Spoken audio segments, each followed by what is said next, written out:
नमस्कार, आप देख रहे हैं फाइनल पोस्ट पुरुषोत्तम के साथ। बिहार पॉलिटिक्स से एक बहुत ही बड़ी खबर सामने आ रही है। बिहार पॉलिटिक्स में इस खबर को लेकर के काफी चर्चा हो रही है। खबर यह है कि शहाबुद्दीन के पुत्र और उनकी पत्नी ने फिर से आरजेडी का दामन थाम लिया है। शहाबुद्दीन के बारे में आप तो जानते ही होंगे। आज इसी खबर को हम लोग डिकोड करेंगे। हमारे स्टूडियो में हमारे editor in chief Dnyaneshwar Gautam sir मौजूद हैं। क्या फायदा होगा, क्या नुकसान होगा शहाबुद्दीन के बेटे और पत्नी का आरजेडी में आने से? स्वागत है सर आपका। धन्यवाद पुरुषोत्तम। अन्य न्यूज चैनलों पर सर ये चलाया जा रहा था कि प्रशांत किशोर ने माई समीकरण को ध्वस्त कर दिया है, महिलाओं को भी टिकट देने की बात कर दी है और मुसलमानों को भी और यादव को भी, मतलब तीनों तरह से डैमेज कर रहे हैं। माने मुसलमान वोट में भी उन्होंने बड़ी सेंधमारी की। आरजेडी का नुकसान होगा। ऐसी स्थिति में शहाबुद्दीन के पुत्र और उनकी पत्नी दोनों आदमी का एंट्री आरजेडी परिवार में हो गया है। तो क्या जो मुस्लिम वोट हैं उस वोट बैंक पे फिर से लालू परिवार का दबदबा बन गया है? देखिए पुरुषोत्तम, सबसे बड़ी बात तो ये है कि ये जो घटना आज हुई जी, पिछले कई चुनाव से हम देख रहे थे कि शहाबुद्दीन के परिवार से आरजेडी अपना नाता तोड़ रही थी जी, है ना जी। तो बड़ी खबर राजनीति में ये जरूर है, क्योंकि शहाबुद्दीन ही वो नाम है जिस नाम के चलते माई समीकरण का धुरी जो है वो तैयार हुआ था। माई समीकरण बना था जी। माई मुसलमान, शहाबुद्दीन यादव, लालू यादव। और आपको बता दें कि लालू यादव के शासन में, लालू जी शासन में बने रहे, इसमें शहाबुद्दीन की बड़ी भूमिका थी जी। कालांतर में रिश्तों में कुछ खटास आई, दोनों परिवार एक दूसरे से दूर हो गए। लेकिन आज की जो ये घटना है, ये आप समझ लीजिए कि राजद के लिए कुरामीन का काम करेगी। दरअसल स्थिति क्या है समझिए। प्रशांत किशोर के राजनीति में एंट्री के बाद से, जैसे अभी चर्चा आप कर रहे थे कि प्रशांत किशोर ने शांत तालाब में एक पत्थर का टुकड़ा फेंक दिया जिससे हलचल पैदा हो गई है। राजनीति में भी वैसी स्थिति प्रशांत किशोर ने क्रिएट कर दी और तीसरे मोर्चे के तौर पर प्रशांत किशोर को सारे राजनीतिक दलों ने स्वीकार कर लिया कि भाई थर्ड फ्रंट तो इस आदमी ने बना दिया। अब क्या है, प्रशांत किशोर ने तो इसके पहले कोई चुनाव लड़ा नहीं। प्रशांत किशोर को जो वोट आएगा वो किसका वोट डिस्टर्ब करेंगे? तो जो जितने राजनीतिक पंडितों से हम लोगों की बात होती है, सबों का मानना है और हम लोगों का भी मानना है कि प्रशांत किशोर सबसे ज़्यादा अगर डिस्टर्ब किसी को करेंगे तो वो आरजेडी को डिस्टर्ब करेंगे। आरजेडी अपने घर को बचाने की तैयारी में लगा हुआ है, अपने जुगत में लगा हुआ है कि भाई हमारा जो एक वोट बैंक है, हमारा जो बेस बैंक है। क्योंकि आप ये समझिए, पहले अगर 60,000 70,000 वोट लाने पे अगर विधानसभा में जीत मिलती थी, तो इस बार वो आंकड़ा घटेगा। इस बार 40 से 50,000 के वोट मतों पे मुझे लगता है फैसला हो जाएगा। क्योंकि हर विधानसभा में प्रशांत किशोर भी अच्छा वोट काटेंगे। अब जैसे अभी आपको बता दें, बेलागंज की स्थिति बहुत खराब है। अभी पिछले दिनों भी हम लोगों ने चर्चा की थी। वहाँ मनोरमा देवी अभी मतलब आरजेडी के जो उम्मीदवार हैं सुरेंद्र यादव के पुत्र है ना, उनसे कई गुना आगे चल रही हैं। उनका जो पुत्र हैं, सुरेंद्र यादव के जो पुत्र हैं, वो तीसरे नंबर पे हैं अभी। तो आरजेडी भी इन चीज़ों को खूब अच्छे तरीके से देख रहा है कि भाई आने वाले समय में हम अपने विषाद को बचा के रख पाएंगे या नहीं रख पाएंगे। अब दूसरा एक चीज़ और आप समझिए, तेजस्वी यादव पहले इस मूड में नहीं थे कि हिना साहब और ओसामा की वापसी आरजेडी में हो। मतलब आप ये मान लीजिए कि तेजस्वी भी अब लालू के राह पर चलने को तैयार हैं। मतलब ये कि तेजस्वी यादव भी कुर्ता के ऊपर गंजी पहनने को तैयार हैं। वो बताना चाहते हैं कि हम भी लालू यादव के पुत्र हैं और उन्हीं की जो राजनीति है उसी राजनीति की विसात को आगे बढ़ाएंगे। क्योंकि आज भी आपको बता दें कि अगर मंच पे दो मंच बनाया जाए और एक मंच पे तेजस्वी हो और एक मंच पे लालू हो, तो मंच लालू ही लूटेंगे। तेजस्वी वो करिश्मा नहीं है। आज की तारीख में भी लालू यादव ही वो करिश्माई नेता है।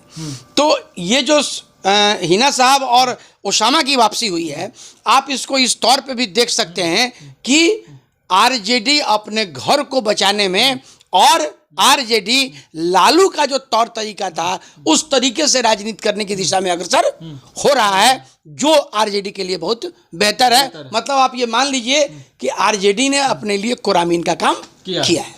अभी चुनाव होने हैं 6 महीने, 7 महीने, 9 महीने मान लीजिए, तो राजनीतिक फायदे के लिए ही सिर्फ शहाबुद्दीन के पुत्र और पत्नी को लाया गया है, या फिर जो पारिवारिक संबंध था पीछे कहीं ना कहीं एक बहुत ही मतलब क्लोज पारिवारिक संबंध था, तो उस चीज को भी मायने रख करके इन रिश्तों को फिर से जोड़ने का काम किया गया है? देखिए, एक चीज मैं आपको पुरुषोत्तम बता दूं, वो जो भी संबंध था वो राजनीतिक संबंध ही था। अच्छा, ठीक है, कोई पारिवारिक संबंध नहीं था, वो एक राजनीतिक संबंध था। और ये जो संबंध है ये भी एक राजनीतिक संबंध ही है। आज आपको बता दें कि जिस दिन तेजस्वी यादव को ये लगेगा जब इनकी ज़रूरत हमको नहीं है और इनके बिना भी हम सरकार बना सकते हैं, उनको 1 मिनट नहीं लगेगा छोड़ने में।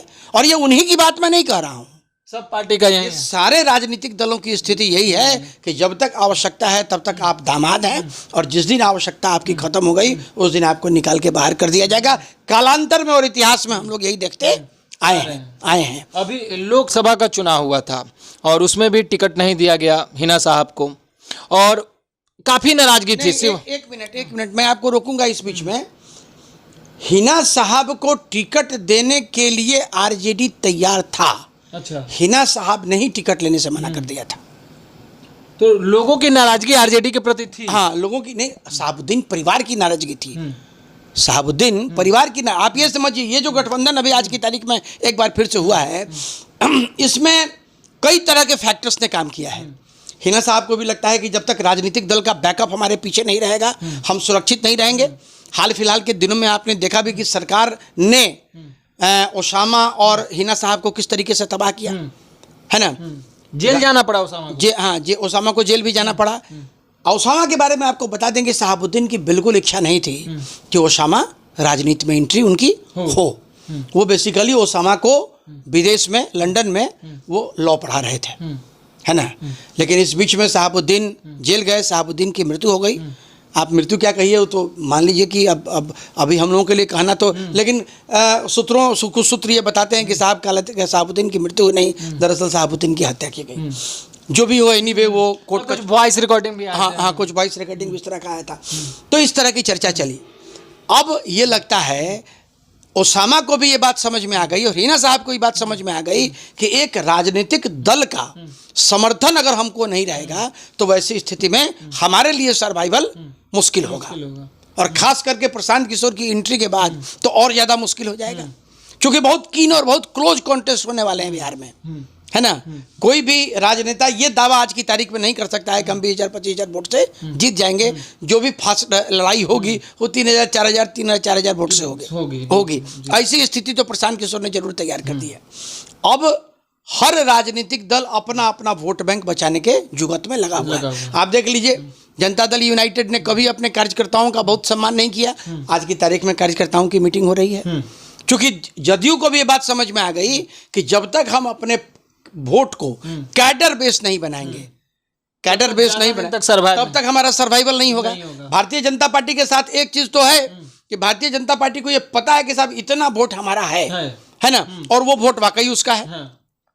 जनता दल यूनाइटेड और आरजेडी, इसमें न्यूट्रल वोटर्स की संख्या बहुत ज्यादा है, खासकर नीतीश कुमार के, खास करके नीतीश, आरजेडी के साथ भी और नीतीश कुमार के साथ भी। अब जैसे आरजेडी के साथ एक बात समझिए, सपोज कीजिए कि किसी जगह पे लड़ाई आरजेडी, प्रशांत किशोर और जनता दल यूनाइटेड मतलब एनडीए, तीनों के बीच में ट्रेंगुलर फाइट चल रहा है। आरजेडी का उम्मीदवार भी यादव है और प्रशांत किशोर का उम्मीदवार भी यादव है ना, और आरजेडी लड़ाई में पिछड़ता हुआ दिख रहा है, तो आरजेडी का जो वोट बैंक है वो दूसरे यादव के साथ शिफ्ट हो जाएगा। अच्छा, ऐसी भी चीज है। हाँ, ऐसी स्थिति आएगी। हम लोग ग्रास रूट पे चीजों को देख रहे हैं, ऐसी स्थिति आएगी।